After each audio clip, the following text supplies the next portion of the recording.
like just people interested in it? People, yeah, who want to be on some good for him. So even if a third of them stick through, then Yeah, I'm sure attenuation will be pretty heavy, but man, yeah, I don't know.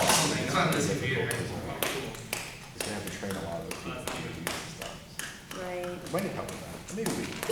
Yeah, when I talked to him again, he was a little bit like, I guess maybe it was the day, he was just very stressed out about getting it together on that day, but he was a lot friendlier. And he was excited for it. So let me know if you need anything. So, and I gave him my number to text me. He said to text, but it never went through. So I don't know if there's something wrong with his phone, but he has my email, so. I have a lovely So how long are you staying? I am going to help my brother next week. Okay. Probably sometime later next week.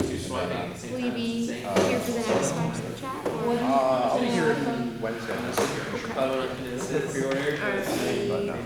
be good. It's like so sudden. I thought I had you for another year, and now I suddenly don't. Well, the goal is to graduate. So do you think that you're going to go for like a master's elsewhere, a PhD, or anything like that? Or just Definitely go not a directly? PhD. Maybe a master's. Masters? Okay, but for now focusing on career stuff. Probably. for maybe like $100. Easy. Yeah. Starting? That's what's up. Like back, give you $100 for it, someone will, and then you're upgrading for like 50 once, and then the next one you for me it's gonna be instead of maybe like 150 to 200. Do you do this?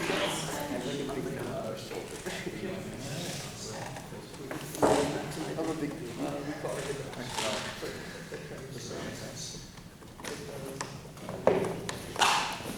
Since we're talking about meth tonight, somebody in my hometown was on meth and killed their next door neighbor the other day. That's quite a tale, Aaron. That's a Your great next door starter for the evening. It was like a couple streets from me. Oh, okay.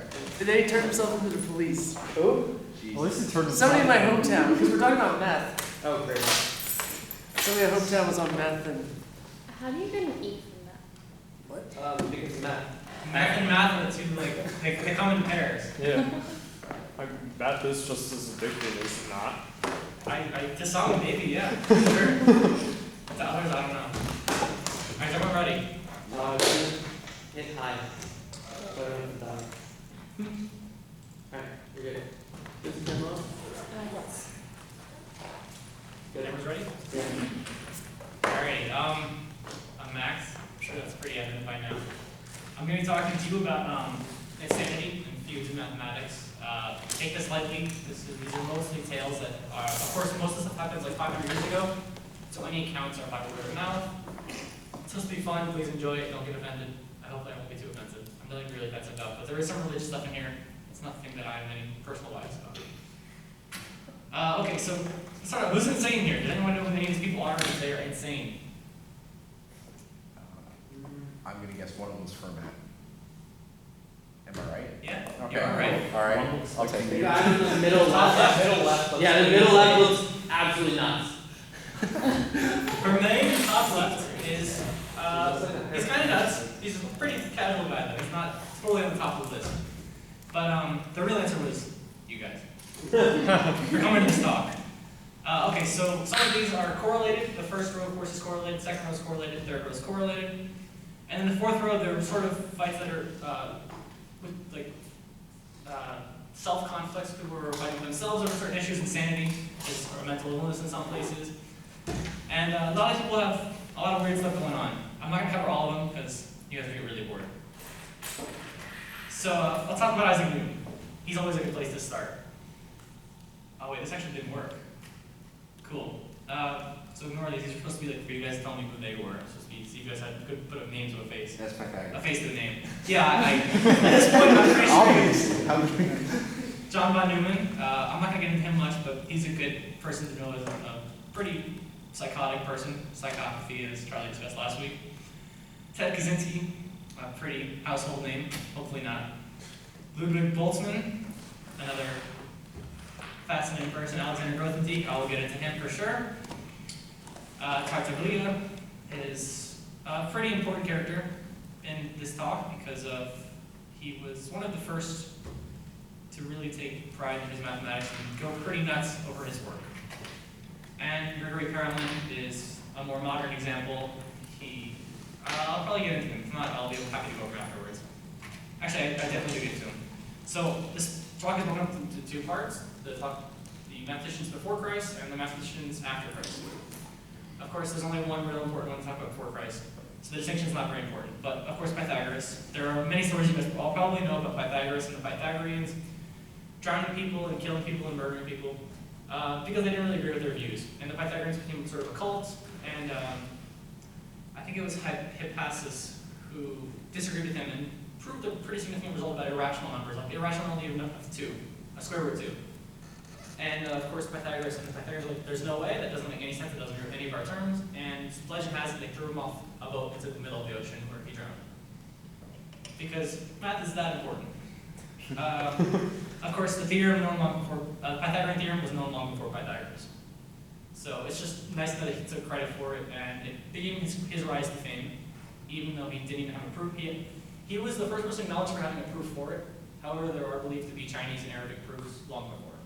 But he is the first modern mathematician with a proof for it. So that's where his claim to fame came from.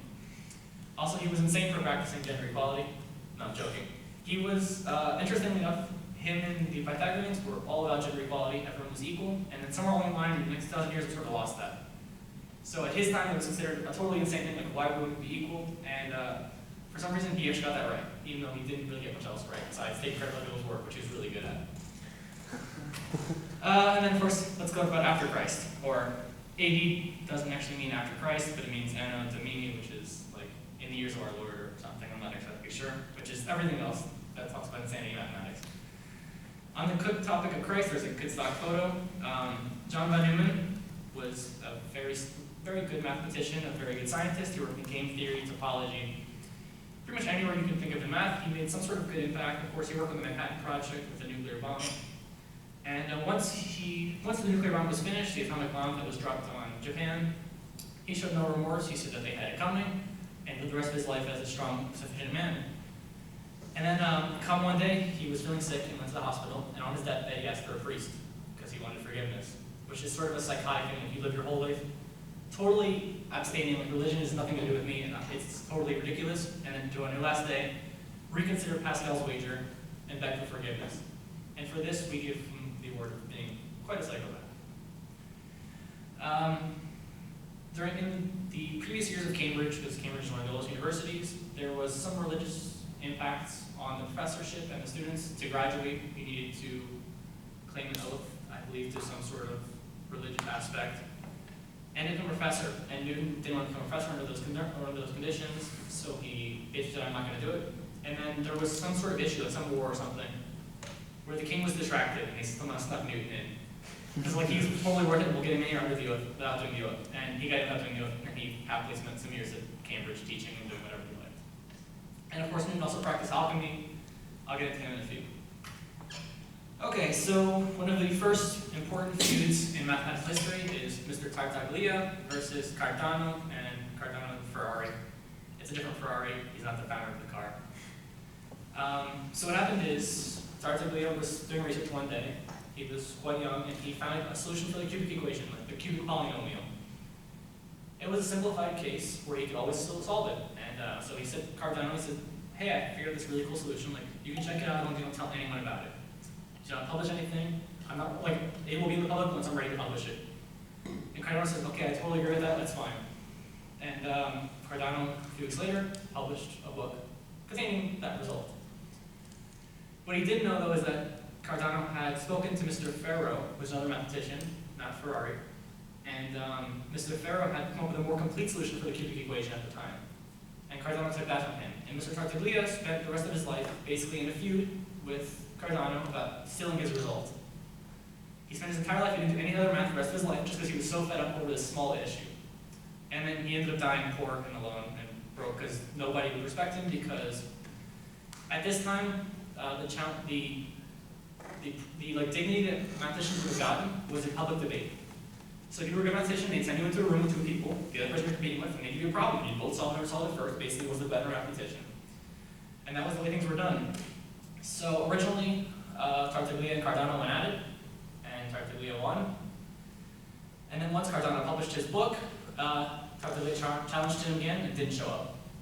And this made him get ridiculed. No one would give him a job, someone took him seriously. And he spent the rest of his life broken, alone, and starving. Over because he just wouldn't give up the fact that maybe it wasn't stolen from him. And Cardano was a gambler who non-stop gambled and also died broken.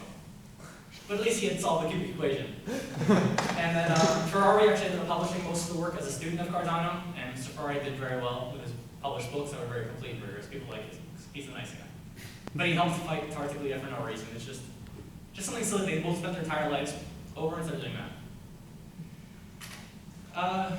George Cantor, or however you pronounce his name, I don't know where he's from, so I don't know how to pronounce his name properly. In his days, he did a lot of math. He came up with a lot of cool rules. Have you ever heard of him? Like, he has a few results, like his diagonal argument, where he shows that the set of the real numbers is smaller than the set of real numbers. The set of natural numbers is smaller than the set of real numbers. So that the set of integers is less than the irrationals in all of those. And people are like, no, infinity is infinity, there's no different sizes. Like, that's ridiculous. And basically everyone said, that's stupid, you're dumb, and we're not going to listen to you.